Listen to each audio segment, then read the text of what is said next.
Thanks, Doug. Fascinating stuff, huh? A lot of things I think none of us really knew. So it's a great story. Thanks for putting that together. So, yeah, I'm going to cover the later years in the Navy and then talk about some of the retirement years. So when I was 6, we moved to Boulder, Colorado. So this was 1974. Steve and Doug, my big brothers, were well into college. And I looked up to these guys. I loved when they came home, right? They'd come home for Christmas or a little bit during spring break or maybe a summer or something like that. But when they came home during the school year, my favorite thing to do was to take them to school so they could eat lunch with me. So here I am, however tall I am. Here are these guys. I don't have a picture of them, but you know what it was like in the 70s, right? They looked like they came out of caves. But I thought that was awesome, right? Here's my big brothers, and I'm big man on campus with these two guys around, right, at the little elementary school. So, but I still look up to these guys today. They're fantastic.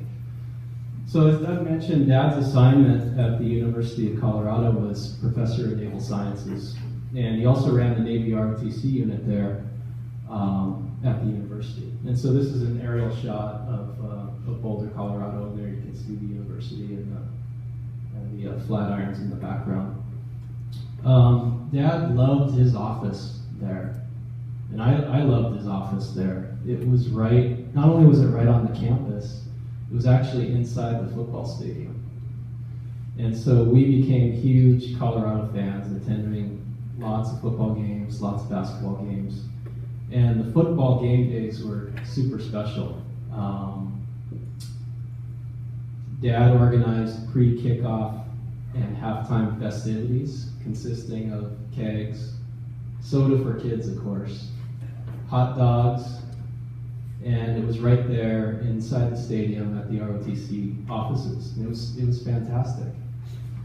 And he always made sure that we got to our seats right before kickoff in time to watch Ralphie the Buffalo, a real live Buffalo mascot, lead the football team onto the field.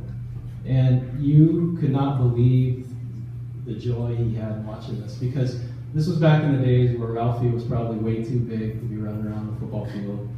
Had like 6 handlers trying to hold on to him. And invariably a couple of them would fall down, let go, get dragged around, right? And then he'd make the loop down by where you see the Colorado at the end of the stadium. Ralphie would make the loop and come back up the other sideline. About the same time, the visiting team would start coming out of their locker room. And Dad loved this, right? I mean, and Ralphie would have maybe a couple of handlers left at that point. He's headed for his trailer. The visiting team's coming on the sidelines, and then all of a sudden you see all those guys, all those football players start heading into the stands, right? And anyway, that was something that he loved to watch and talk about. In Boulder, we had a great time biking, hiking in the mountains, skiing. On one occasion, resulted in a few broken ribs for Dad, but he got through it with Mom's help and a lot of love. And he definitely had a love for the outdoors.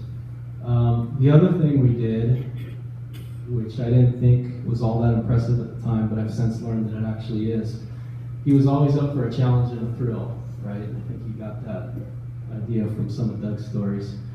But he took me sailing on Dillon Reservoir a couple of times. And Dillon Reservoir is at 9,000 feet in the Rockies. I've since been told that it's one of the most dangerous places to sail. It's got ever-changing weather conditions at that elevation, and the threat of hypothermia is real, if you fall into the water. But, I didn't know any different. He never dumped the boat, right, because he's a fantastic sailor. But what an experience. What an experience and what a great memory. Okay, so let's talk a little bit about the next stop. So Dad's next Navy assignment was in Hawaii on the island of Oahu, and this was in 1977. As Doug mentioned, he was a captain working with the Navy's Pacific Fleet, and his office was located at Camp Smith, positioned high above Pearl Harbor. Fantastic view of Pearl Harbor from there. And this ended up being Dad's last assignment of his career. He retired in 1980. As you know, he was a highly accomplished and decorated naval aviator, as well as an officer. And we all attended his retirement ceremony in 1980. It was a special day, a very moving and emotional day. I actually don't remember much of what was said. I was old enough to know what was being said, but I don't remember it. But I do remember just being overwhelmed with pride and joy, you know, and it's that feeling that I'll never forget.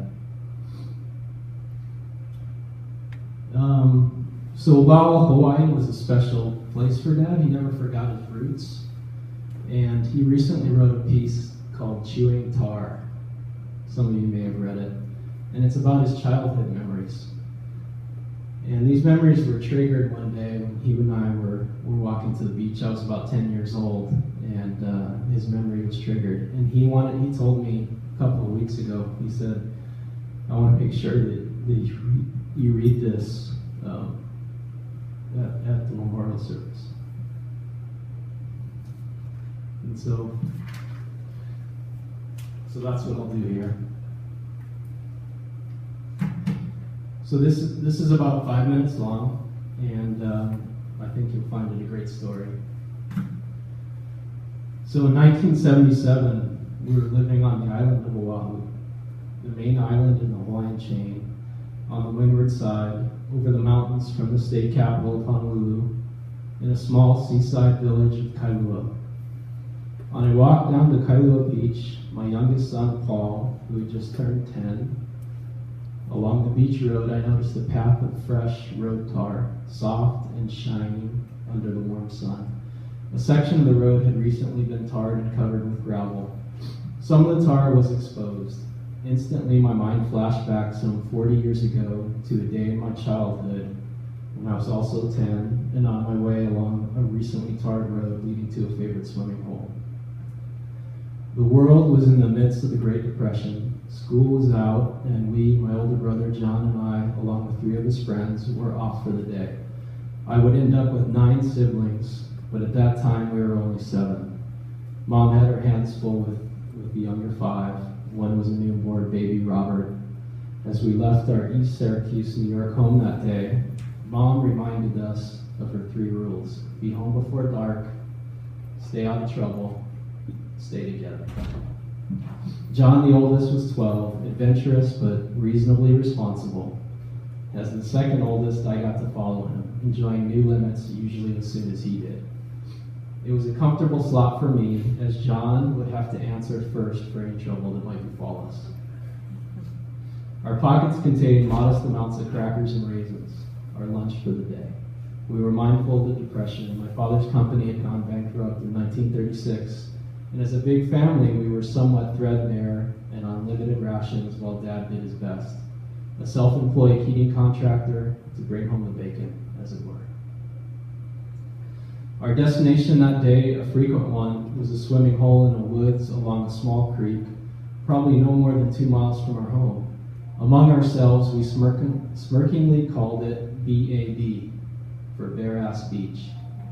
No swimsuits allowed. Gathering there 2 or 3 times a week, we never saw an adult. Our dad, Judd, was a strong swimmer, having learned to swim and dive in the old Erie Canal, which crossed east and west through the city of Syracuse.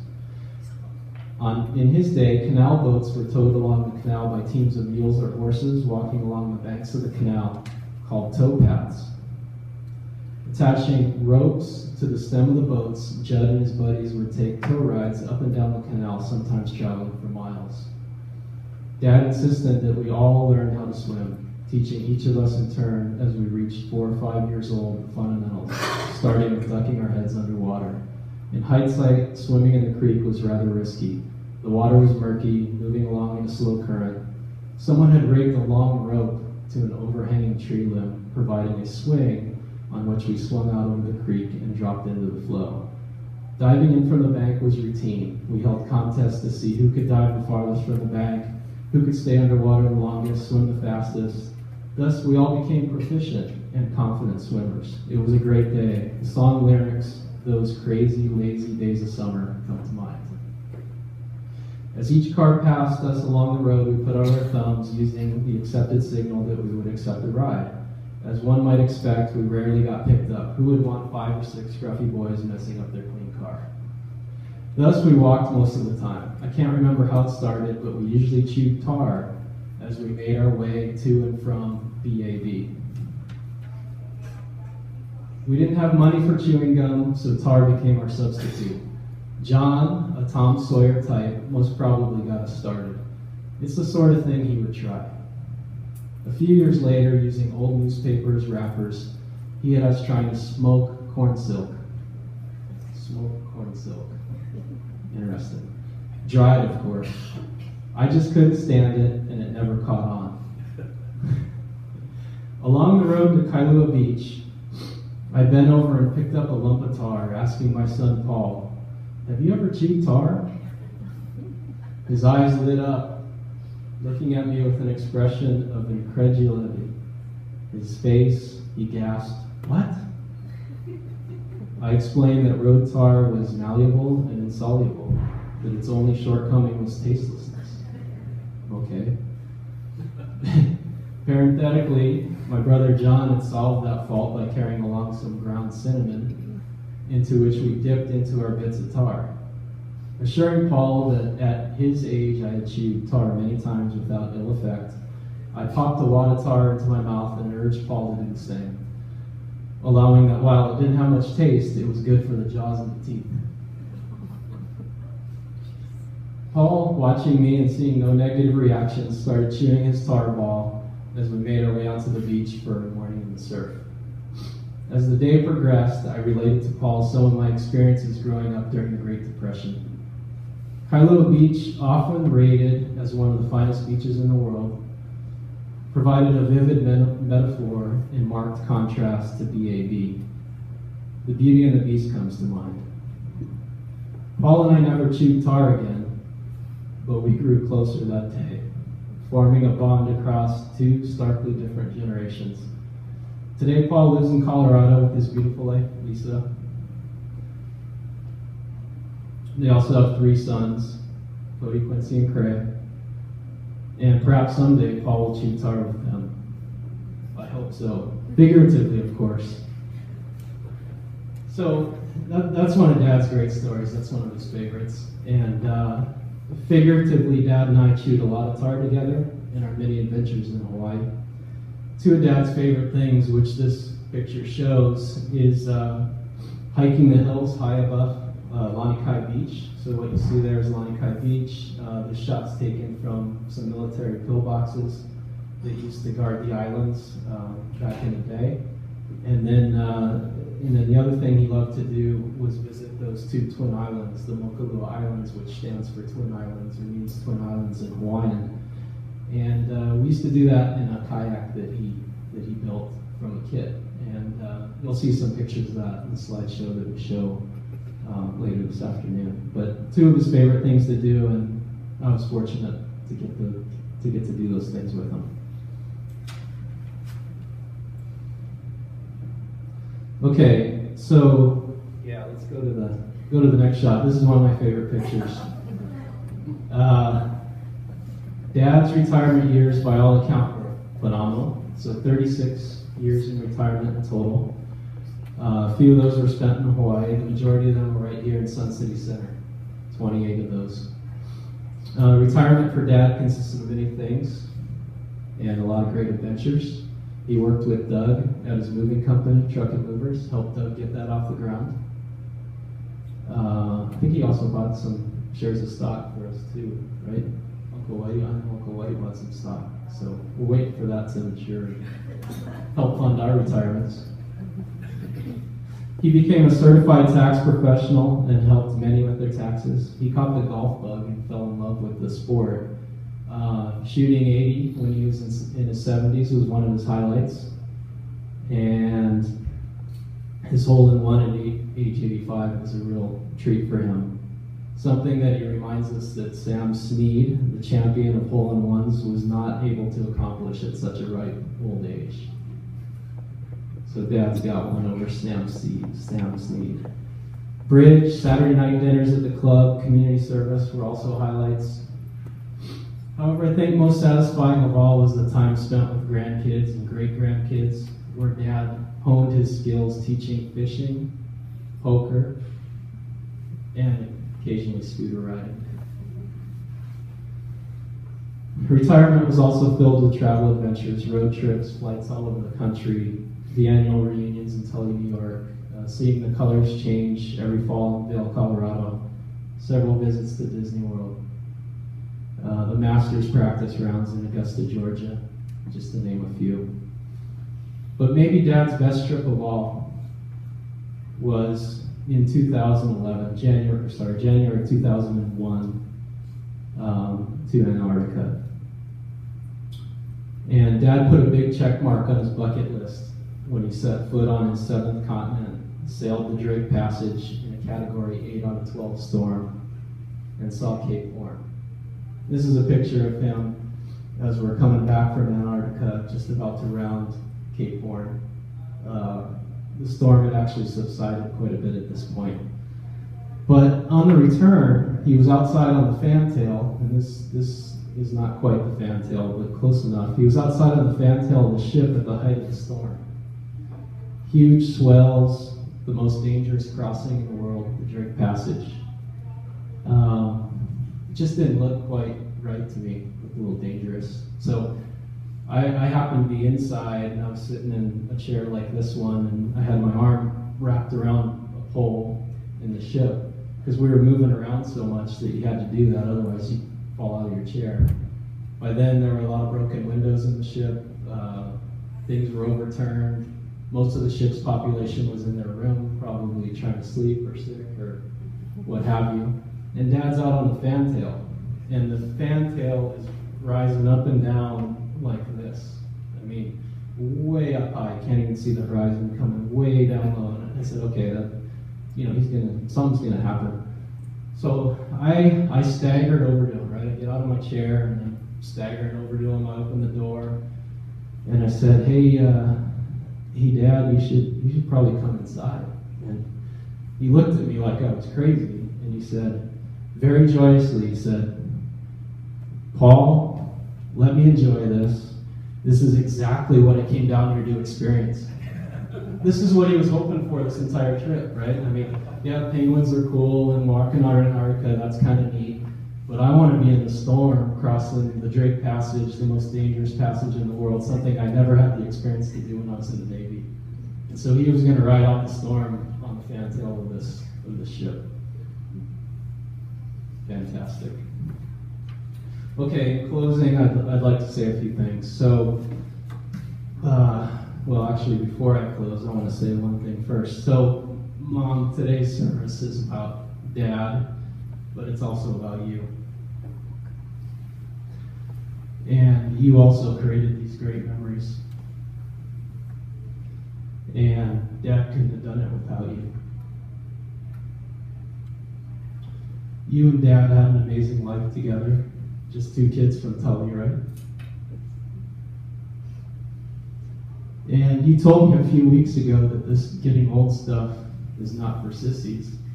You said that. You said, Paul, this getting old stuff is not for sissies. And you know what? You're right. You're right. And I just wanted to let you know that you're the best. You're strong. You're courageous. And you still have a lot of great years to look forward to. With us. Okay? And we love you. Thanks, Mom.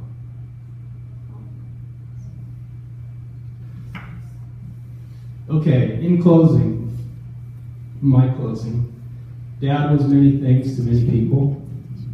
Husband, father, grandfather, great-grandfather, brother, uncle, highly decorated naval officer, an aviator, neighbor, friend, and golf buddy.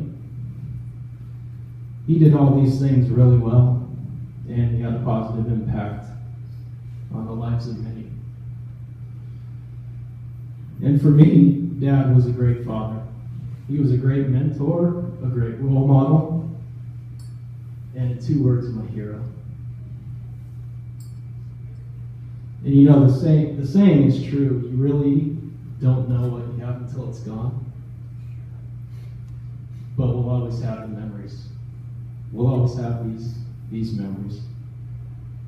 And this is how Dad's legacy is going to live on, is through these memories.